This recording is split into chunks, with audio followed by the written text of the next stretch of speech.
Bang! Neeves Knives, I'm Jared, and today we are checking out the ARTISAN GAMBIT. We have a few different versions to check out.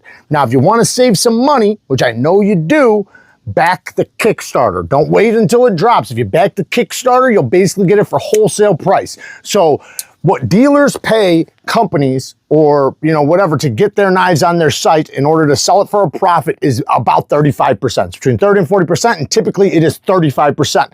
So that's basically what you're saving by backing this project is 35%, depending on how you do it, because there's a lot of different, ways you can back it, depending on how many models you get and this and that.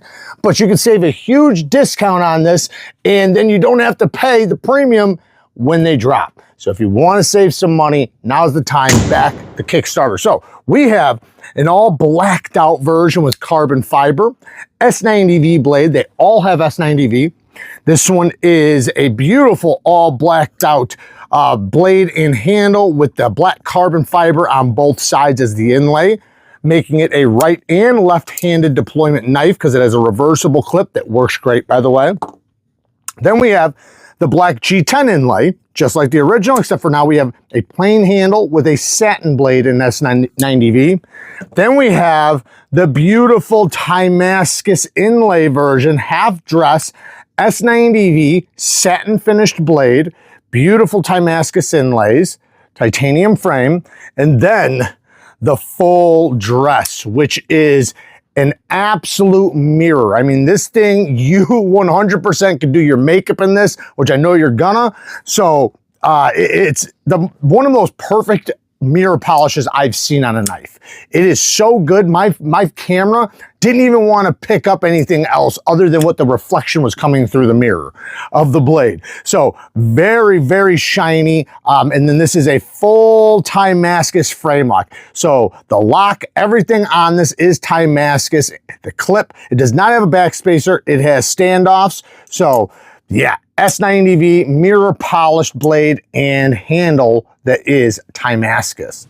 Now let's talk about the ergonomics. This has a little cutout right here, as you can see, for like 2 fingers. So you can choke down here like that if you want a really secure grip from slipping up the blade, or you can just choke up. It's a very comfortable grip regardless how you hold it. Super slim, so it's gonna be great in the pinch grips. Very, very slicey blade. It has somewhat of a neutral handle, so it doesn't matter what direction you're going to hold it, it should work well. The action has a hole deployment and a front flipper. We'll get back to that in 1 second. Titanium mill pocket clip, let's try it out. Nice, very smooth in and out of the pocket, no problems with that at all. It does have a reversible clip, which is nice because the inlay versions are very easily left-handed flickable. So you can use your left hand on the inlay versions. Not sure about the full Tamascus version. We'll try it when we get there, but yeah. Really good action, very easy to deploy right or left-handed, and it's got the reversible clip. It does have T6s on the inlay, but T8 on the body, and yeah, it's got T6 and T8 hardware all the way around. Wish there were T8s all the way around. Okay, so let's talk about the action now. So, because the action is going to be the same for all of them. This one is slightly smoother than the rest, which is weird because it is a all-coated one. And by the way, I would love to see a DLC version, an all DLC, maybe even like with the ultra fine polish or with the very fine satin DLC. Wouldn't that be sick? I would love to see that from them with one of these Kickstarters where they're doing, multiple different versions. If that's you and you want to see some DLC with some really nice fine satin finish and stuff, let them know down in the comments, because I think if enough of us want it, they absolutely will figure it out. Or if there's something else you want to see, let them know down in the comments. They'll be reading it for sure. So we have somewhat of a lighter detent. So it's very easy to slow roll. It's not something that has a super strong detent, but it's not a bad detent. I would say it's a little bit on the lighter side, but I want it to be. I'll be honest, I want it to be, because the way the hole and the front flipper are on this, it just works out, as you can see, really, really well with the detent it has. Access to the lock bar could be better.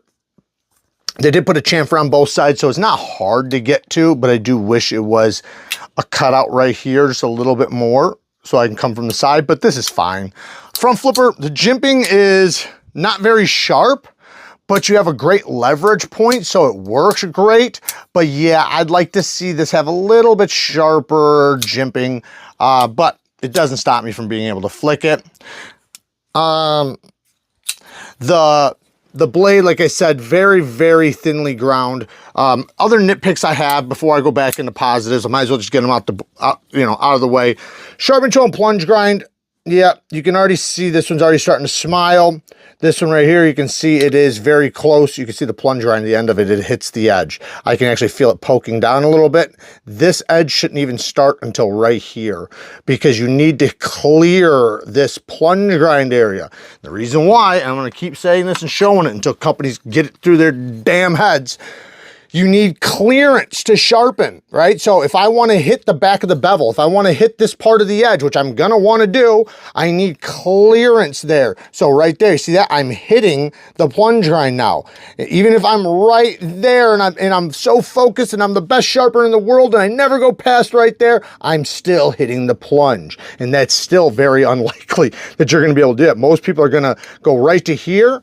They want to be able to have room to just sharpen it without even thinking about it, but here we're gonna hit all into this stuff. Now you can focus and get, maybe one good sharpening out of it, maybe two before you really start smiling, but it's always gonna be a little bit more difficult to hit this part of the edge with the plunge grind the way it is. So that's one negative.